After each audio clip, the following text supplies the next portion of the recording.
जी कुणावार यांनी जी मागणी केली आहे की वर्धा जिल्ह्यामध्ये होऊ घातलेलं शासकीय वैद्यकीय महाविद्यालय हे हिंगणघाटमध्येच झालं पाहिजे, तशी मागणी जनतेची आहे, आवश्यकताही आहे। 7-8 महिने या विषयावर आंदोलन चालू आहे। आज पहिल्याच दिवशी सन्माननीय समीरजी त्या ठिकाणी लक्ष वेधण्यासाठी सरकारचं पायऱ्यांवर त्यांनी आंदोलन केलं। माननीय देवेंद्रजींना आम्ही सगळ्यांनी विनंती केली, देवेंद्रजी स्वतःही आले आणि देवेंद्रजींनी चर्चा या ठिकाणी समीरजींशी केली। खरं तर या बाबतीत घोषणेचा अधिकार ही सरकारचा आहे। माननीय उपमुख्यमंत्री सभागृहात घोषणा करतीलही, पण या ठिकाणी मला आनंद होतोय सांगायला की झालेल्या पायरीवर आंदोलन मागे घेण्यासाठीच्या विनंतीवरची चर्चा हिंगणघाटला शासकीय वैद्यकीय महाविद्यालय येईल अशाच दिशेने झाली आणि सकारात्मक आहे आणि न्याय हिंगणघाटमधील जनतेला समीरजींच्या प्रयत्नाने मिळेल। आज सदन के पहले दिन ही हमारे सम्माननीय विधायक समीरजी कुणावार इन्होंने वर्धा जिला में जो मेडिकल कॉलेज गवर्नमेंट का प्रपोज है वो हिंगणघाट में ही होना चाहिए, इस मांग को लेकर सदन के स्टेप्स पर आंदोलन किया। ये मांग वहां के जनता की भी है, 7-8 महीनों से आंदोलन चल भी रहा है। माननीय उपमुख्यमंत्री देवेंद्र जी स्वयं समीर जी से चर्चा करने के लिए आंदोलन स्थल पर आए। हम सब ने चर्चा समीर जी से की। लोगों की मांग भी सही है, हिंगणघाट वासियों को न्याय भी देना है। सर्वस्वी अधिकार सदन में घोषित करने का सरकार का और उपमुख्यमंत्री जी का है, लेकिन जो चर्चा हुई इससे ये जरूर कह सकते हैं कि बहुत सकारात्मक रीत से चर्चा के बाद हिंगणघाट वासियों को न्याय मिलेगा और उस प्रकार की खुशखबर लोगों को मिलेगी।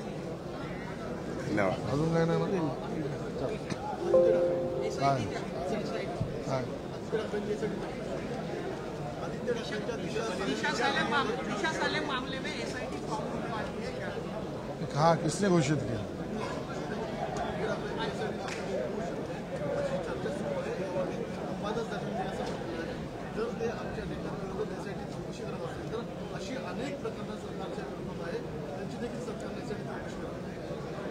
मुळामध्ये या बाबतीत एसआयटी चौकशी होईल नाही होईल या बाबतीतला निर्णय सरकारच घेईल, सरकारच्या वतीने घोषित होईल।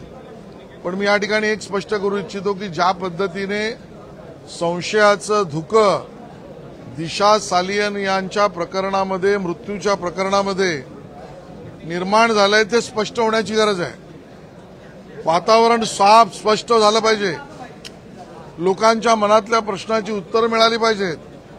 ज्या पद्धतीचे पुरावे बाहेर येत आहेत त्याबद्दलचं स्पष्टीकरण पोलिसी खात्याकडून मिळालं पाहिजे आणि म्हणून मी तर म्हणेन स्वतःच आदित्यजींनी या ठिकाणी एसआयटी चौकशीची मागणी जर झाली असेल तर ती स्वतःच इन्व्हाइट केली पाहिजे, स्वतःहून या एसआयटीच्या समोर गेलं पाहिजे अशी मी त्यांना सूचना वजा विनंती करेन।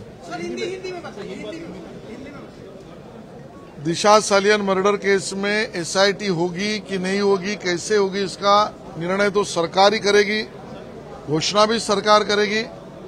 मैं सिर्फ इतना कह सकता हूं कि दिशा सालियन मर्डर केस में या मृत्यु केस में जो तथ्य, जो बातें सामने आ रही है, जो सवालिया खड़ा किए जा रहे हैं, जिस प्रकार की शंका निर्माण हो रही है लोगों के मनों में, उसको देखकर मैं तो एक ही सूचना और विनती करूंगा कि इस प्रकार के वातावरण को स्वयं इंक्वायरी का सामना कर आदित्य जी ने स्वयं ही स्पष्ट करना चाहिए। सर, पिछले अधिवेशन में नागपुर के उस वक्त भी एसआईटी का गठन किया गया था, लेकिन अब तक 1 साल में क्या क्या हुआ है उस पर कोई अपडेट है क्या? देखिए, ये तो सरकार घोषणा कर सकती है, जानकारी सरकार देगी। मैं कहता हूं कि इसमें सच है, गलत है, कितना सच है, कितना गलत है, ये सभी चीजें जनता को जानना जरूरी है।